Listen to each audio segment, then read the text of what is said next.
Hello everyone, welcome to Nepalese in Tech podcast. So today we have the Prasuma Rawal, who is the community manager at the AI for Growth, and today we will be having the great conversation with her. So I would like her to introduce by herself at first. Thank you, Irusha and Nepalese Tech community for inviting me. And I'm Prasuma Rawal, and I have been serving as a community manager for AI for Growth for about like 7 months right now. And I'm also like pursuing my MBA in nonprofit management from King's College. And yeah, I guess that is it. Okay. And how has can you share your journey from being the undergraduate in bachelor in development study to pursuing as you are pursuing the MBA in non-profit management? I actually come from a management background. I studied commerce since high school, and then I also like had a really deep inclination towards the development and social sector while growing up. So I had a lot of influence from people working with nonprofits and communities, which is why like staying in Nepal and like if I had to like stay in Nepal, like Youth Development Studies program was the closest I could get to a liberal arts program of anywhere in abroad, and it catered to my interests because it was a very interdisciplinary course, and it was also very community focused and oriented. But you know how like the undergraduate programs are uh, designed anywhere, mostly in Nepal, I wouldn't say there's so much of like I wouldn't say additional content. I mean, unnecessary, but there's like an additional content and build up like prior to reaching the core of the curriculum. So I didn't really end up graduating feeling fulfilled, and I felt that there was so much more to learn.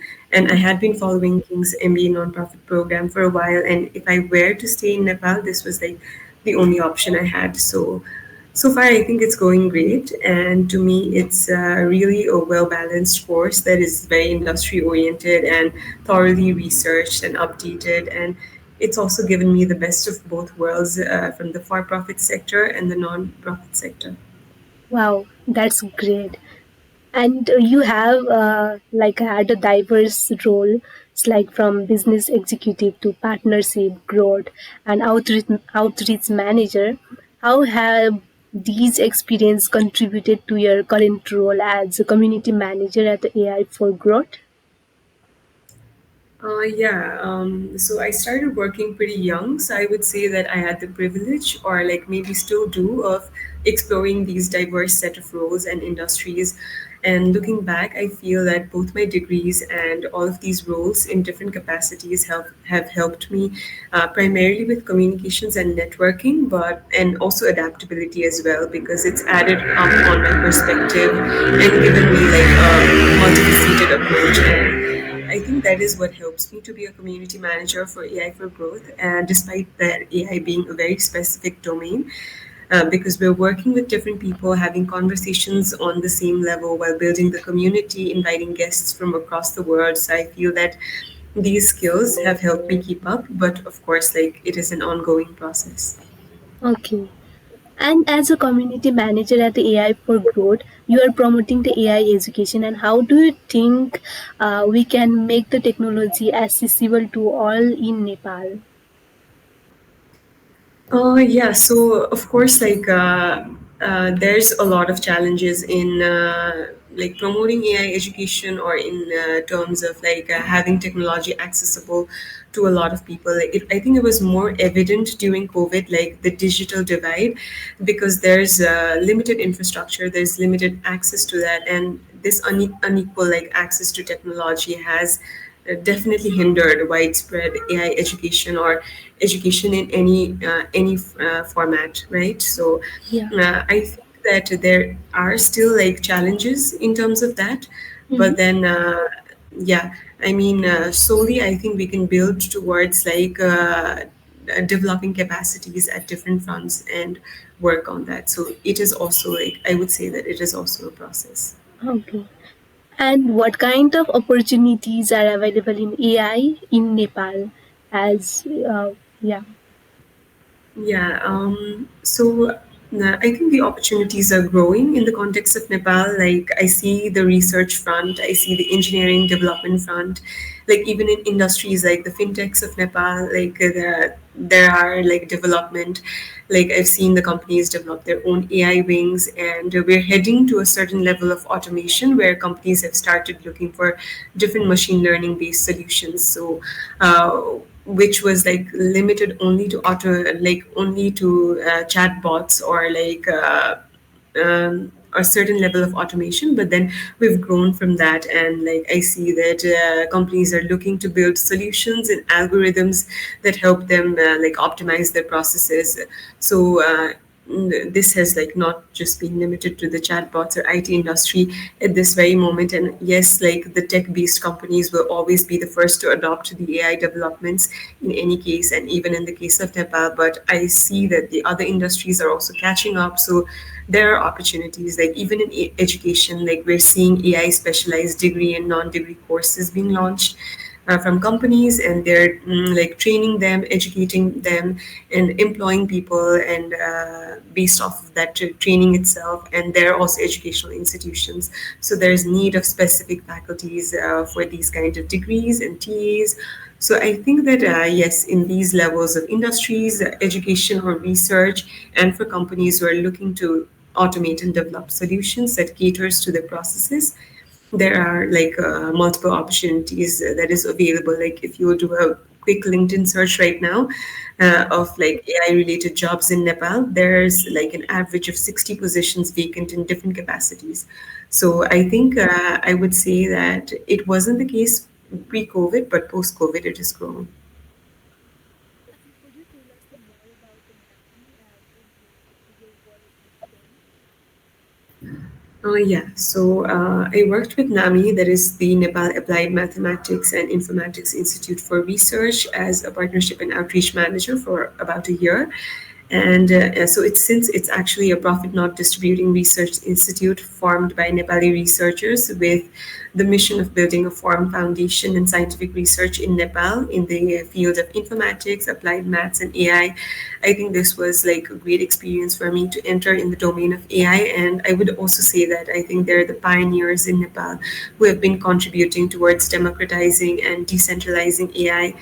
So they have like autonomous research groups and labs that is being led by top research scientists across the world. So um, my main role like entailed in outreaching the different projects and communicating the projects through different mediums. I also worked in building the newsletters and working on like moderating the Discord server of Anais as well, which was the annual Nepal AI School. So I was also a part of the organizing committee of the fourth annual Nepal AI School. That is like a 10 days extensive program designed for students and professionals with like hands-on lab sessions, lectures, and we had speakers from across the world. So it was held from May 22 to June 1 of this year, and it was definitely a great experience for me to learn on different projects, from natural language processing to like AI-assisted smartphone microscopy, cervical cancer screening through the use of different AI models, and of course, like even before the natural boom or growth of LLMs, I could see the multimodal lab of NAMI like working on different projects based on NLP. So that also helped me a lot get a perspective on like how AI can be used in a low resource country like Nepal. And how do you succeed in tech despite you are from the like Nepalese like non-technical background? Yeah, so I wouldn't really say that I've exactly succeeded in the tech sector, because I'm still in my initial phase in the tech sector. But then the skills that I mentioned earlier about like adaptability has helped me a lot, and I think my resilience to grow in this as well, because I think I'm someone who likes to question a lot of things. So, of course, for that, you need people to guide you. And since being from a non technical background, tech people need to help explain me things in the most layman terms. So, I'm really grateful that I've had peers and colleagues who've helped me with my inquisitiveness and help me in this capacity. And of course, like you need an eagerness to learn because it will only grow from here on. And it is also something that I'm working on because you wouldn't want to be left behind in the growing tech and AI sector. And it is also a front that I'm still working on. And when a small town AI faces this kind of community, and why should outbound care? AI for Growth is an entity that was formed through the partnership between King's College and NAMI. So it was launched this year, and we consider this to be an educational experience for everyone who wants to use artificial intelligence in any front to advance professionally. And through our digital communities in Discord, WhatsApp, or nas.io, we are working to create a learning and growth centric community which is diverse, inclusive, and accessible to all. So, like I mentioned, that there's challenges of resources, of infrastructure, and even like awareness and perception on multiple fronts. So, we believe that this community can be a great stepping stone for people who want to. Be a part of this, be a part of the growing integration of AI and understand it in different levels of like even in like curriculum development or like getting education at a certain front and collaborate like internationally with peers who are working in the same level. And of course, like we're trying to build it more as a platform where people can get access to resources, access to experts, and also like network with one another in the community itself uh, through digital mediums, so that we hope that we can reach out to more people as possible. And how do you measure the impact of the AI education initiative and you are involved in? Can you specify specific success stories or moments that highlight the positive outcomes? Through AI for Growth, like we've introduced the AI educational programs, and since these are like certified professional non-degree programs contextualized for Nepal, we are currently offering like 7 modules that is being delivered by top-level research scientists and professors from NAMI, ETH Zurich, IIT, University of Aberdeen, and along with the research assistants. So we're building this program, and the first module of machine learning foundations is like set to begin from the first week of January. And these modules are like will be available physically in playlist format in reverse lectures and one-on-one counseling plus guidance where the students can work on like different projects to build their portfolios as well. So along with this, like the other AI education initiatives that we have are like through Discord, like we're hosting Build Your Career and Build Your Venture sessions in AI. We're hosting paper reading sessions in AI. So I see that and we also have like virtual hackathons and coding challenges that is in partnership with different industries of Nepal. And I feel for us, like being in a low resource country, like I mentioned, like for our people to network and talk to people from different backgrounds across the world who've been in the front of revolutionizing the world of AI and getting access to this. Uh, there's like a limited access to this, and to have conversations on AI through this community that is niche and caters to their interests is what I actually personally find impactful. And like I said, like the hosting the AI school, which was of 10 days and was not accessible to more than 100 people. So in order to foster like a sense of growth and to maintain day-to-day communication, to share their experiences and to relate to each other, like digital communities can help. So for me, to me, impact means when I can reach out to a larger audience in through the AI for Growth community. And when I see that this platform is being used as like a portal to like be sharing opportunities in AI, to ask AI related questions, and when people are naturally growing from it or participating in certain events and challenges, and they're getting access to things that weren't really possible before we initiated the community to them. So I think for me, some of the specific success stories or moments have been when the community members have personally reached out to me and thanked us like for their for building this community or working for this community and giving them opportunities and access to resources that weren't really available. So I think those would be like the positive outcomes of our work. Looking ahead, what is your vision for the role of technology in social impact in next 5 to 10 years? And how do you see it contributing to the societal and economic development?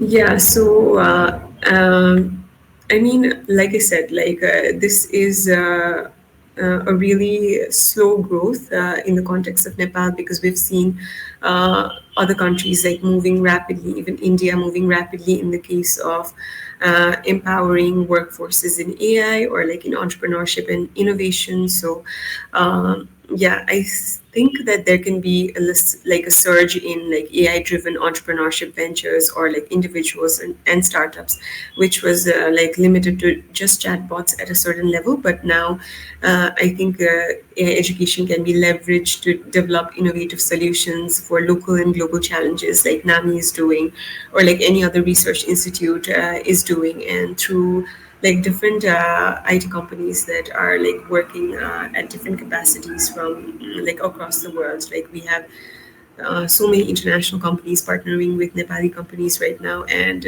I think that can also like foster inclusive access. And I think, especially in the case of like we still lack an AI policy in the government front and ethical AI practices. So maybe in the next 5 to 10 years, I think I would like to envision an AI policy and a support from the government level initiatives that encourage and facilitate like AI education and these policies of course need to align with the dynamic needs of the AI industry and needs to help us to create an environment to conducive to technological advancements.